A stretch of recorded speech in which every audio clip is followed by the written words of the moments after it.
Hi there, this is Ranjit and I have this HTC Desire 820 with us, which is a mid-range Android device by HTC.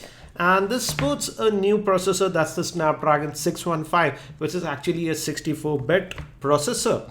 And here it gives some of the specs. It sports a 5.5-inch screen. And one thing to note that this is an Indian retail unit and this is the dual SIM variant. We also get this one in a single SIM variant. And if you're buying it from India, make sure you get this flip cover. This is the flip cover. I opened it up.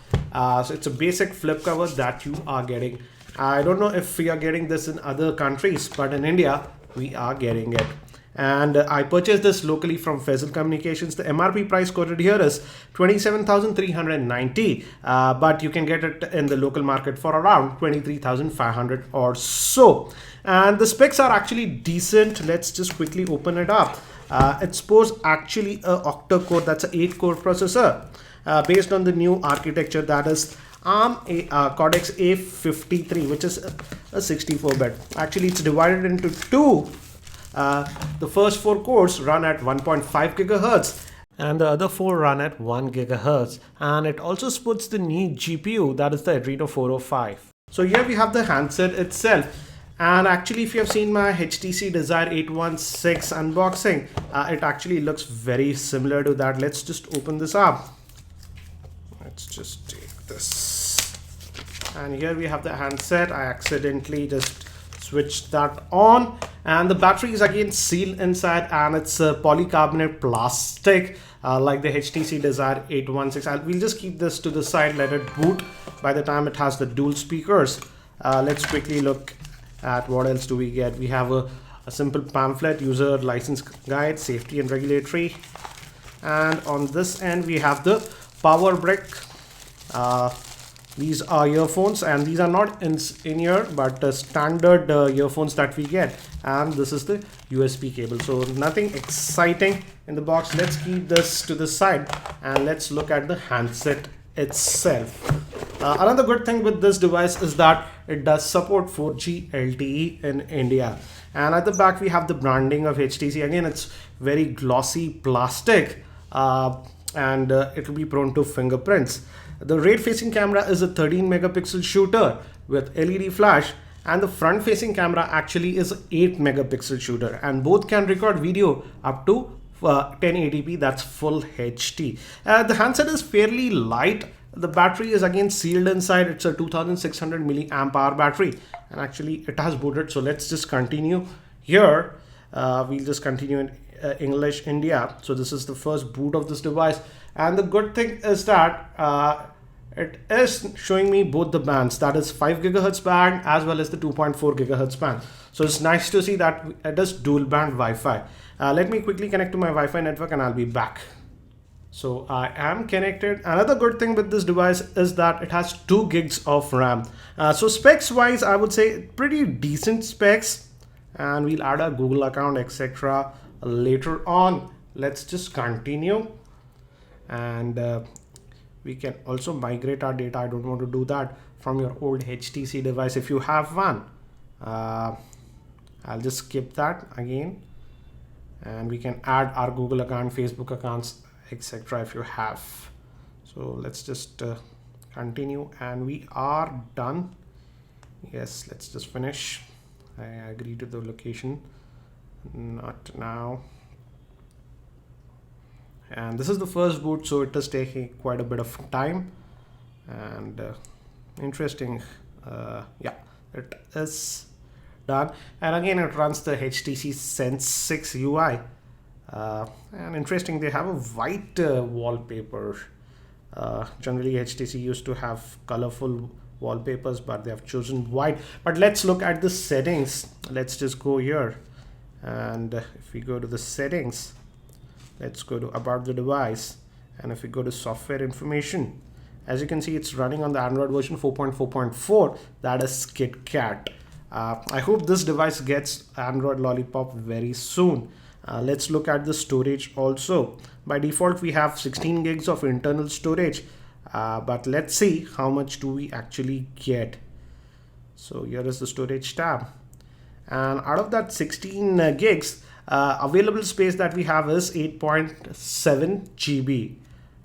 We can also add a micro SD card.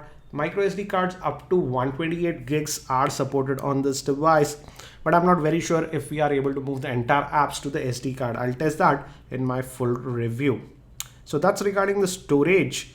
Let's just look at the apps that are pre-installed. So these were the apps that are pre-installed. We have HTC Zoe, we have the kids mode, Facebook was pre-installed. We also have HTC backup. File manager is also built in, as you can see. Yes, so it is going to support USB OTG, looks like that. I'll test that also later on. We have Google specific app. These are media specific apps. It does also have FM radio, so that's nice to see. And let's just go back and let me just fire up the web browser. Let's see how it performs.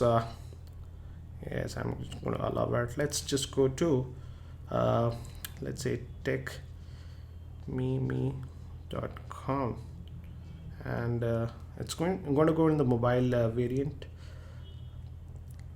Yes, let's force it to desktop.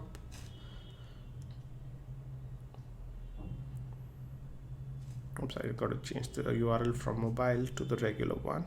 Let's see now. Again, as you can see, it loaded up fairly quickly. Pinch to zoom looks pretty responsive. Again, the specs are pretty decent. It has 2 gigs of RAM. Let's also try one more site that's called Redef. Oops. And it's giving me haptic feedback whenever I touch any key on the keyboard. Again, if you notice how quickly it loaded, very fast, I have to say. Let's just open up any random story. Yeah, as you can see, again, very responsive in web browsing. And let me give you a physical overview now. Here we have a secondary noise cancellation microphone. This is the 3.5mm headphone jack. This is actually the volume rocker, and this is the power on off button. Moving down, we have the micro USB slot that'll be used for charging this device. And this is the flap. This opens, and here you can add your nano SIMs, 2 nano SIMs, and the micro SD card that you have. Again, this is the dual SIM variant. That's why we have 2 SIM slots. But in some regions, we also get this with just a single SIM. The 13 megapixel rear facing camera, LED flash. The front facing camera is actually 8 megapixel camera for selfies, and we also have dual speakers. Those are stereo speakers. Pretty responsive as of now, I would say. And it runs the Adreno 405 GPU, so it'll be interesting to see how it performs in gaming. Let's change the wallpaper, and let's use the HTC wallpapers that they have given, and let's put a colorful one. Let's put this one, a lot better. Yes. And let's quickly also look at the camera. It's a 13 megapixel camera that we have, and we do have that tap to focus, and it's taking the snaps actually pretty quickly. If you can just see, let me bring this here, and tap to focus, it's focusing very quickly. And let's look at the snaps.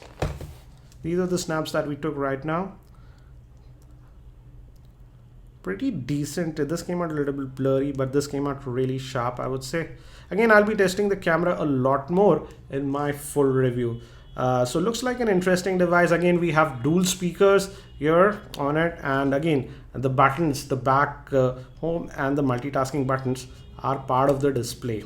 So initial opinion looks like an interesting device, but I just feel that it's too plasticky when you hold it. So that's it for now for this very quick look at the HTC Desire 820. I'll also be doing a full in-depth review for this device. So if you have any specific questions around this device, do post them in the YouTube comments, and I'll try to include them in my review.